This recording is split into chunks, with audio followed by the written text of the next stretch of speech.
Hello, everyone. I'm April Rain, and welcome to another episode of Sing Vergüenza. Well, the day has come. The day I finally talk about the relationship between my older sister and myself. I know I haven't broken down too much where I fall on the family line, so I'm going to do that now. My parents had 7 children. I was the third oldest of 7.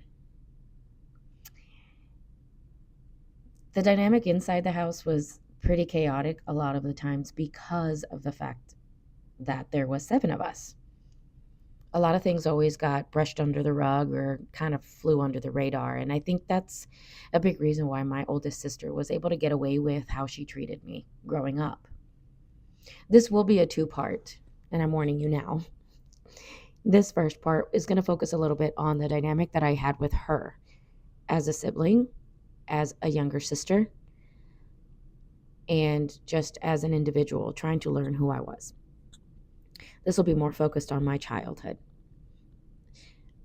I said this before, I'm not going to go very in depth with what it is that she did, but I will give you the synopsis of what happened. The book does explain everything in detail, and the book will probably make you want to throw it at her after reading. When it comes to having a big sister, I wouldn't know what that consisted of. Like, ever. I don't know if there was ever a time where she protected me or defended me from anything. If I was probably too little to remember. But I will tell you this, I can remember things far back as like maybe 3 years old. I mean, when the timeline's put together, I've heard people tell me, "How do you remember that? You were 4. You were 3. How do you remember that?" I don't know, guys, but trauma has its way of doing what it's supposed to do. I know for the longest time when I was 19 years old and everything about what my cousin had done to me was brought to light, I felt like it had like there was this black spot in the back of my head and something was pulled out of it. That happened at 19. The admission of it all. And it felt like I had blocked it out for so long that I didn't even realize it existed in there. Well, a lot of this here, like I mentioned in the previous episode, a lot of what I'm doing here today is very heavy. It's me acknowledging again what it is that I experienced and by whom. Now, this isn't, guys, I'm not trying to drag my sister. But if the shoe fits, bitch, I really do hope she's hearing. I still remember the first time I spoke about some of the things that she had done to me. And I am that person, guys. I am that person in the family that is going to confront you, that is going to ask you straight on. Because people hid so much around me, because people made up their own lies and twisted who I was or twisted what I was doing. I was and am very, very big on accountability. So when something happens or when something is said that someone has done in my family, I'm not going to listen to gossip, but I will confront you about it. And I'm going to ask you and I'm going to want you to tell me, because if it was the other way around, I would definitely tell you exactly what my thoughts were, exactly why I did what I did. That doesn't mean that everything I've done is good. That just means that, hey, I'm going to hold my own. And if I messed up, then I messed up. But that wasn't really big in our family. So we didn't really have that as an example. So a lot of that I feel led to why she was able to treat me the way she treated me. I'm not trying to drag her, but I am trying to point out that it was wrong. Again, like I mentioned, the first time I mentioned something to someone, it was actually her first husband, my ex-brother-in-law, who I still consider my brother-in-law. Yeah. She said it to him, and in a manner as, I'll just say this, it made me feel like how I felt about what she had done to me really didn't matter.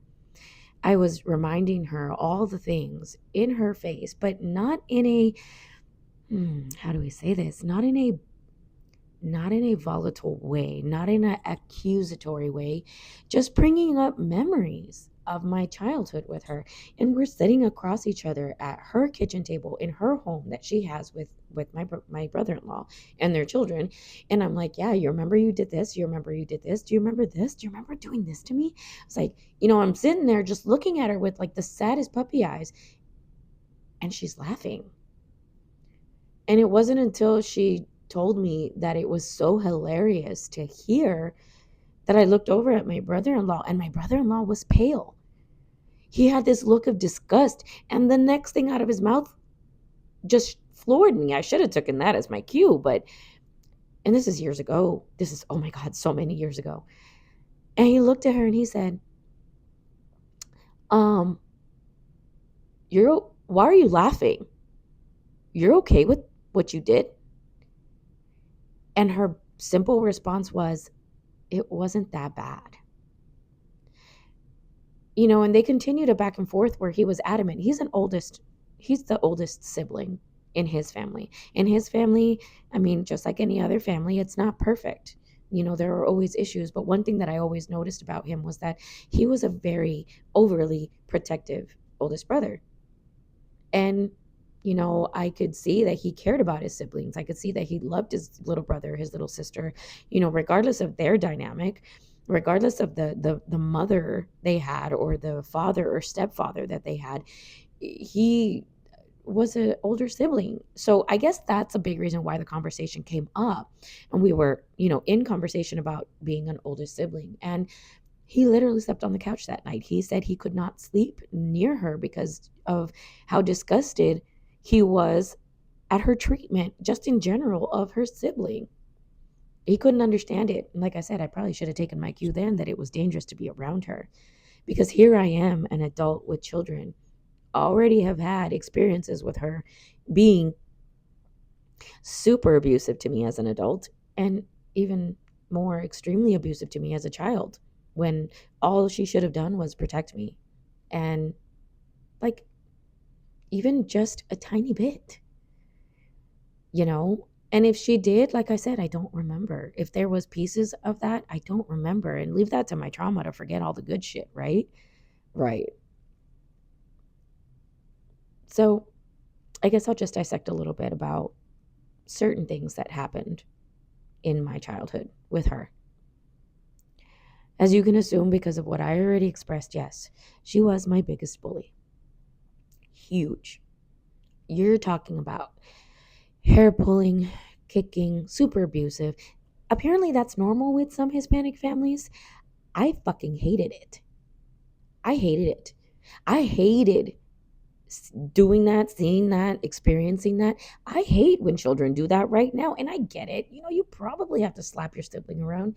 But when it's done in such a way to leave marks and to physically actually hurt, like hurt the other person, your sibling, I think that's when it's a little crazy.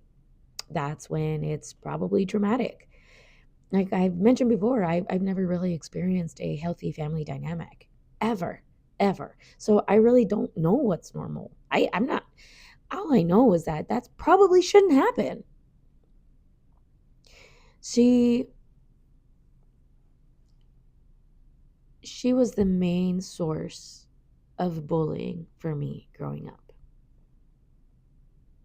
I've mentioned about being talented of all sorts. And no, I'm not gloating, guys. It's literally probably just a trauma response for me. I felt like a jester to my family. I felt like the only way that they would applaud for me is if I made them look good in some kind of way. So what did I do? I tried extra hard in everything. Singing, dancing, playing, it doesn't matter. I tried so fucking hard. And because of that, it gave her access to be able to break me down as a person, as a child, so much. And it was just allowed. And that was not okay. From singing to just me being a child in general, everything was an open window for her to attack. Now, if you remember me growing up, you remember that I used to sing. I say used to. I'm sorry. I have been brought to near death multiple times and have been choked out multiple times and have screamed so loud as to where my vocal cords are raspy as hell. I probably don't sound anything like I used to sound in high school. If you remember me, this was not my voice. There's a reason for it, obviously, but I did. I used to sing and I loved singing and it made me so happy and I knew I was good at it. Now, small story, and this is going to be a small one, and it's just a small insight as to the mental dynamic, the mental gymnastics I had to play to feel some kind of worth growing up. Talent shows were my thing. My mom actually took me. It kind of felt like I did multiple talent shows on purpose because it was the only time that my mom was proud of me. It was like she was showing off a little trophy, like, yep, that's my daughter. She got first again. Yep, she placed. Yep, she won the talent show. She won this, she won that. And whatever. I didn't care. My mom liked me. So there I was, being her dog and pony show. Let's go. Whatever. It felt that way. But because of that, I felt maybe it created some kind of disdain for my sister. She hated the fact that the spotlight was on me. Understandable if you're the jealous type, I guess. But my singing ended up kind of just dying down because of certain things that my sister would do. There was this one instance. My father couldn't attend a talent show. He really wanted to go. I had been winning multiple talent shows back to back that he was like, okay, I guess it's time to go see her. So he was going to go. He couldn't. He was away for work, quote unquote. So it was recorded. Ugh. And if I tell you who recorded, yeah, it was the cousin, that guy. He recorded the video of me singing on stage. And ugh. Now it makes sense why. But there was a video we took home to my dad. My dad was really excited. We're actually having a party, and my mom was like, oh, hold up, let me bring out the video. Let me bring out the video. She busted out the video. Camcorders had just become a thing. So she put in the cassette tape or the video, the VHS. My age is showing. But yeah, guys, she put it in. And it started, and family was like, oh, wow, oh my God, and gloating and just giving me the praise. I was really happy. I was like, oh my God, this is family that's never heard me sing before and they think I'm good. This is great. Oh yeah, this is good. Like I felt good. I felt validated, I guess. But not even a minute into the song, my sister began to make fun of me. She began to make fun of the emotion that I was using behind the song. She was mocking the way I was singing, and then it turned from validation to humiliation because everybody started laughing. Then everybody started saying, oh yeah, she does have a lot of like emotion, and just laughing with her. And I wanted so badly to just turn off the tape. After everyone went from oohs and ahs and great job to laughing at the emotion expressed in song, which if you're an artist, you know that that's the whole point of singing. But it was used against me. It was used as something I shouldn't be doing while I'm singing. I shouldn't close my eyes and sing with my whole soul. I shouldn't, hold my stomach or hold my heart or hold my arms out or feel anything when I sang. At least that's how I felt after that. So yeah. After that, I stopped putting so much emotion into my singing. Then the dancing came. I was really good at dancing too. And as you should already know, yep, she shut that down too. She made fun of how I was moving. She told me my whole life my nose was huge.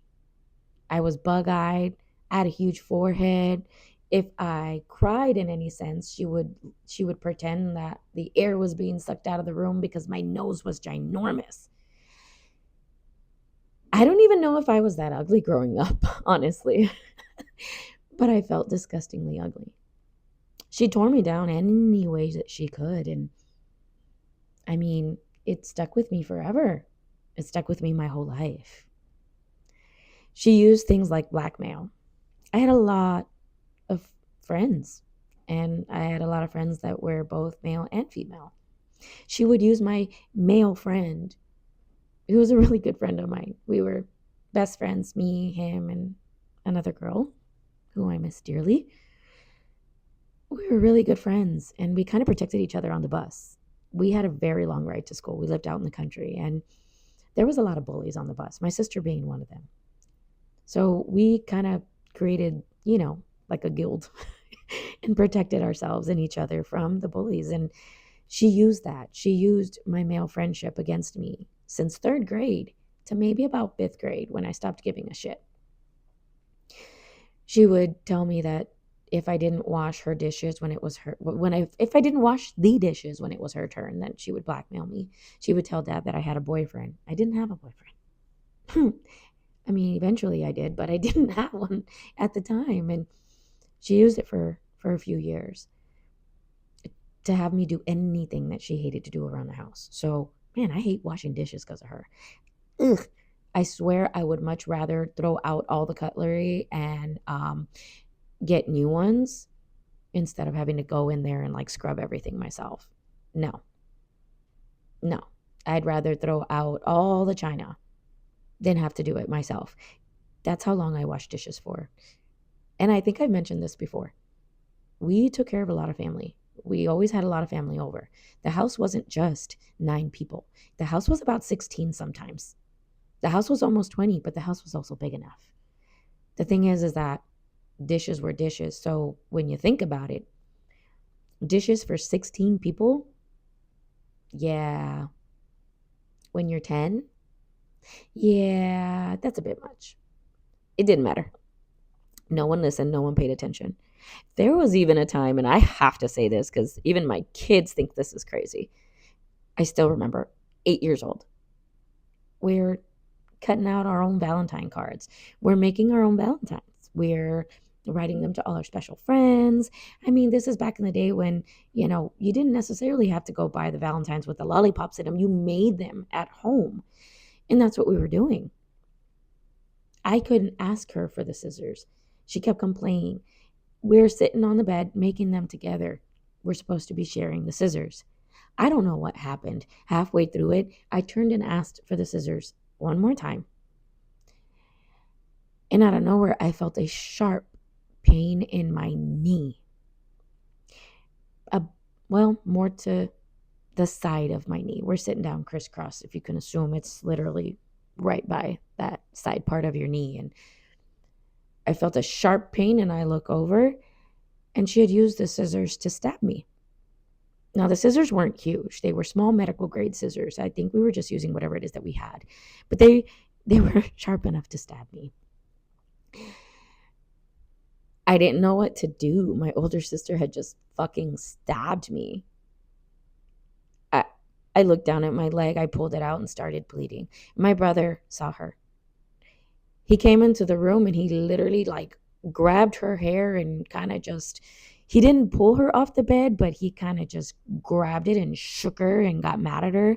I went to go tell my mom, and she just told me to put a Band-Aid on it. She didn't care that my sister had stabbed me. I don't think she believed it. Or maybe she just assumed that my brother handled it. Whatever the case, it was really shitty, and it wasn't the end. I had lice because of my sister. My sister would tell a little girl who she knew had lice to put lice in my hair. I had the longest hair growing up and ended up with a tiny, tiny pixie cut by 4th grade. Yeah, there's pictures. It's in the book. It's it was like she was intent on just ruining my life, ruining any type of experience I had. At school, she chased away any love interests. She chased away anybody who treated me nicely. She chased away people like friends who are good to me. She made their life hell just because they liked me or they were near me or they were friends. There was literally only one person that stuck by me and hated her. And I still owe her an apology. That'll come. But that was literally who my sister was. I know that there's multiple friends of mine out there that had to be confronted by her or my brothers, to step away from me, to get away from me, to like leave me alone as if they were some kind of problem. These are literally just people that were nice to me. These are boys that were good to me.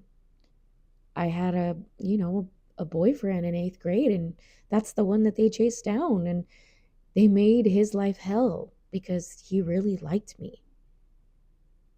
He really liked me. And my sister knew that. So she ran him off. She pretty much did that to everybody in my life, and it was what I was used to. My parents allowed it. My siblings allowed it. Everyone just thought it was normal for her to consistently be breaking me down. I have a whole roll of film from a family vacation that we took to California.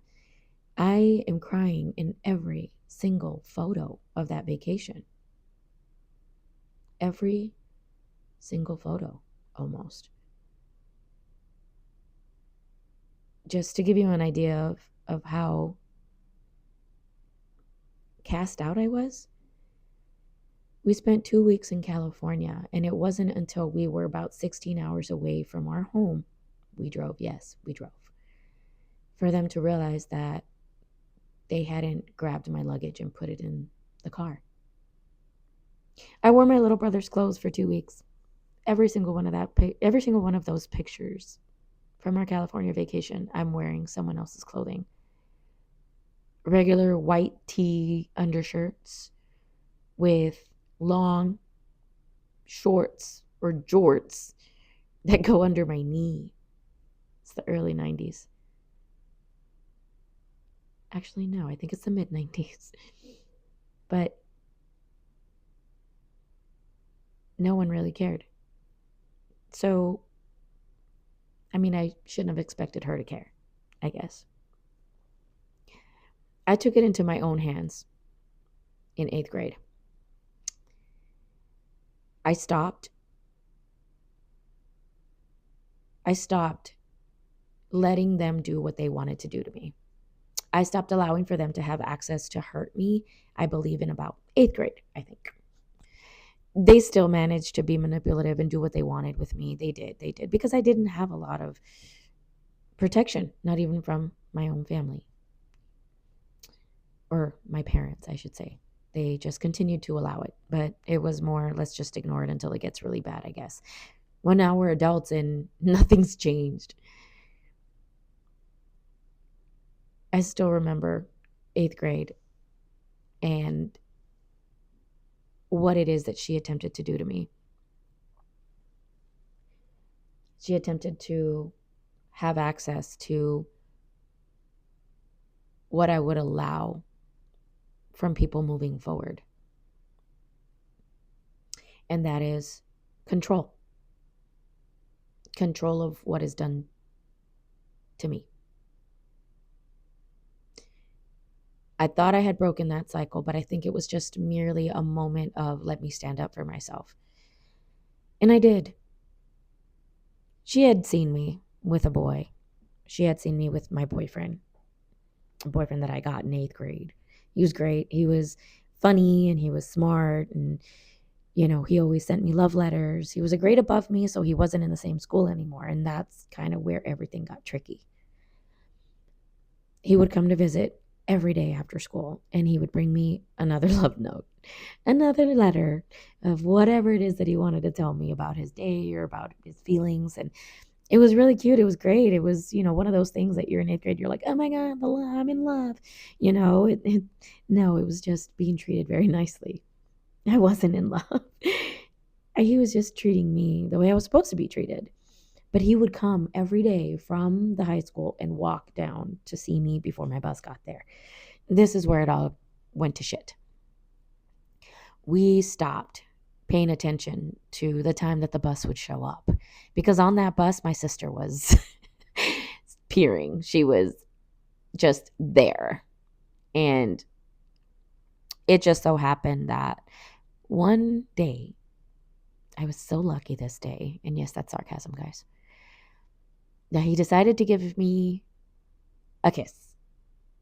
And it wasn't a normal kiss. It was one of those first time sloppy kisses. And I allowed it. And lo and behold, here comes the bus. And who's staring out the fucking window? My sister. Next thing I know, one of my friends taps me, grabs me, and pulls me and says, your sister just saw you. Oh, shit. All hell's about to break loose. Sure enough, I get in the bus, and she's got the biggest smile on her face, and she says, you're fucked. And I said, what? She's like, I saw you. Ooh, I'm telling. Ooh, I can't wait till they beat your ass. Oh, I can't wait till dad fucks you up. Literal words out loud in front of everyone in the bus. I even got the ooh from the whole bus. Oh, I was so embarrassed, but it's okay. I stewed on it for a whole day, knowing damn well that there's no way that I can tell my boyfriend to not come the next day. You're gonna die, bro. There was no way. I couldn't get a letter to him. What was I gonna do? Fly a pigeon? Send a dove with a note? Like, I said pigeon because we were, in Texas. Ain't no doves. But he ended up showing up. My heart was racing all day. I knew what was going to happen. I knew my brothers were going to be involved, and I knew she was going to do something crazy. Yep, she did. She brought both brothers, my oldest brother and my younger brother, who wanted to be as cool as my older brother and thought he was a badass, but he was literally just a fatty. He was just a fatty little ball of mush and just wanted to be a badass. I mean, that was cute. Like, I see it now, like, oh, that's pretty cute. But my oldest brother wasn't anybody to kind of look up to. So as you can assume, not a good combination.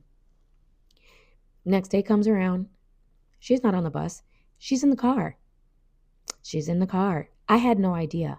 I couldn't find them. I didn't see my brother's car anywhere. They were hidden. Yes, they were. I see my boyfriend walking up to me. I'm outside of the band hall.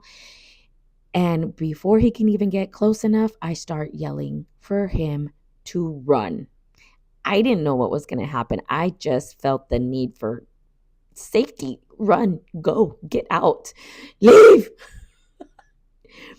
He looked so confused until another friend of mine, actually a couple of my guy friends, ran and told him to run, like that something was going to happen because they had seen us the day before. Kind of gave him the little rundown, the synopsis of the whole situation.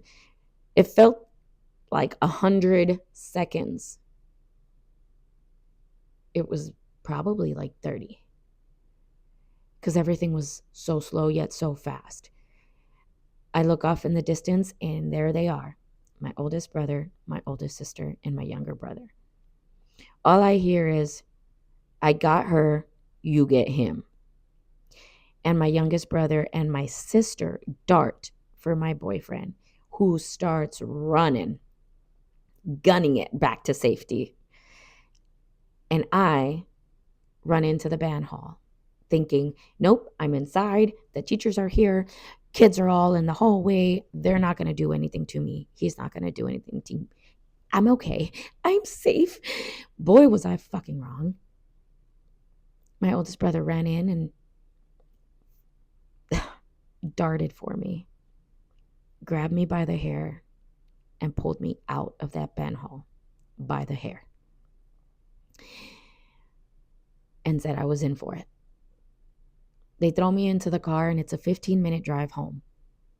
It's a 15-minute drive home. We lived out in the country, and the entire time they're salivating. They're salivating at the fact that they get to tell my dad that their precious little honor student that never gets in trouble, that has never had a bad day in her life, is a whore. And they were so excited to see me get whipped because they knew my dad was going to beat my ass. They knew he was going to beat me. I was in 8th grade. I wasn't supposed to date. I'm not supposed to date. What the hell? No. Not like they do now. No, that was unheard of. At least in our family and in our home. So the entire time I'm sitting there trying to figure out how I'm going to take control of the situation. And this shaped me. This shaped me so much for the future. Always attempting to have full control of every single little thing as to not get hurt. Not even realizing that doing that, I was sabotaging myself even more. Not allowing for people to be responsible for their own actions or anything of the sort. I needed control. This is where it was born.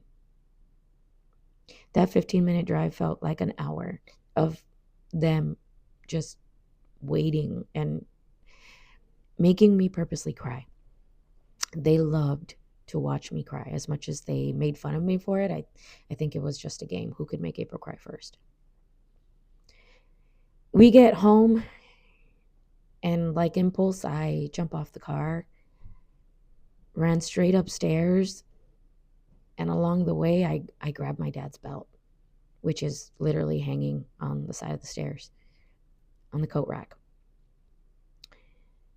I grab it and I run upstairs.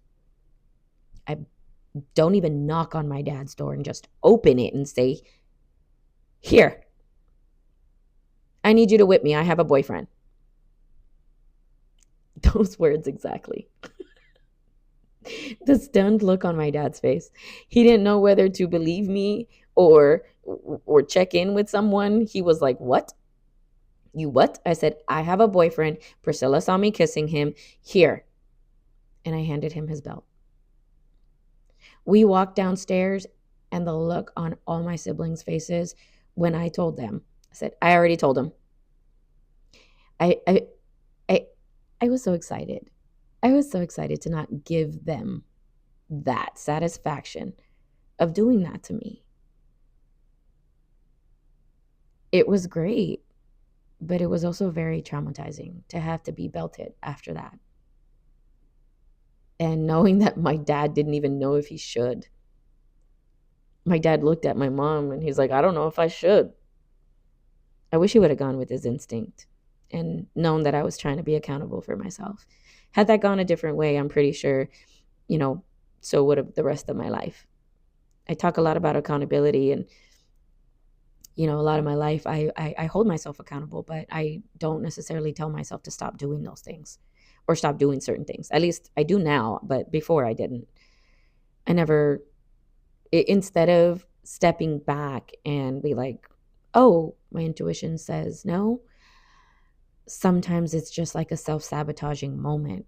And then I hold myself accountable. And sometimes I tell myself, well, that's better than nothing, right? No. No. I'll tell you right now, as a person, no. My intuition is right. And my intuition has always been right. I'm pretty sure yours has too, as a person. But if we as people would just go toward our intuition, I mean, would there really be a need for anybody to be accountable for anything? I know that sounds weird, but think about it. Had my dad just gone with his intuition and acknowledged the fact that I was holding myself accountable for that, he could have punished me in a different way. He could have saw me for who I was and saw that my mentality was different and that I was moldable as a child to know the things that I should and should not be doing. But none of that happened ever. And I use that now as a parent. Oh God, my parenting style is so crazy. It used to be so insane because I was a lot like my parents, just trying to hold my kids accountable without letting them be intuitive on their actions, going with their initial reaction, or not reaction, response. Your intuition is a response. And that's what I use now. And I talk to my kids and I ask them how they feel. I try to break it down as far as, do you think you're feeling this way for a certain reason? Is this something that I've done or something that we've done? It's really hard for me. It's really hard for me because I've always tried my hardest to be a very good parent. Regardless of everything that I put my children through, I have tried. I know I've tried. I know that that's all I've ever wanted once I became a mom, is to make sure that my kids were okay. Whether that was staying with a partner because in my head, having a husband was more important than me being safe as a mother, as a woman, or placing my children in certain situations to make sure that they were safe when I wasn't. There's more on that part to come. I sit down and I break things down a lot with my kids. I know sometimes they get irritated, but it's a big help to me. I've been sitting down with my oldest a lot more, and I know you guys have been seeing those, and those are just small clips of some video podcasts that we're trying out. We're literally just learning as we go. My children are becoming more confident and being more vocal and expressing the things that they had, suffered through, not just at my hand, but at their other families' hands, at everyone's hands. Things that they thought that they had to quiet down because I did. I set the tone. I'm mom. I'm not going to allow for that to happen anymore. I'm not going to allow for that to be what it is that we do with our future, with our lives. No, I'm going to allow for all of us to be heard. I'm going to allow for them to be heard. And I'm going to show them exactly why I want to be heard, why I need to be heard. Because of this. Yeah, my sister was a horrible person. And this literally was not even an ounce of what she had done to me my entire life. There's not enough. There's not enough time. There really isn't. I will like to say that I did break away with her demeanor, her actions once I became an independent adult. Well, I was kind of independent for a long time, but when I realized that I didn't have to be answering to her or even answering her phone calls or doing her favors, once I had kids, I think I would disconnect from her. I had multiple falling outs, multiple, and it was always over her character. As an adult, things transitioned from stop hurting me to you're a shit person. And I stand on that. Because, like I mentioned in the beginning, this will be a two-part for my sister. My sister will always, always worry so much about what others think of her that she will try her fucking hardest, just like my mother, to distract from the fact that she is a horrible, horrible excuse for a human being in general.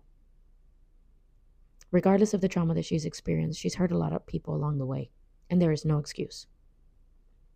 There is no excuse to not love yourself enough to heal from that and to hold yourself accountable in all kinds of ways.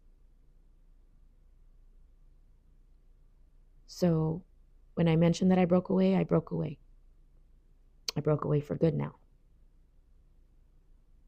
And everyone's going to know who you are as a person to me. I'm going to say this again. I keep saying that line and I'm so sorry for it, but this is my story. You do not get to change, alter, or tell me anything about my story or how I felt. And that is something that every single one of you needs to hold with you. It needs to resonate. It needs to fill your soul. It really does. Because as much as it's freeing, as much as it feels good to tell somebody, hey, you treated me like crap. It feels so much more better when you turn around and say, I see it. I don't understand it, but I'm glad I don't. And I don't want anything to do with you ever again for any part of my life or death.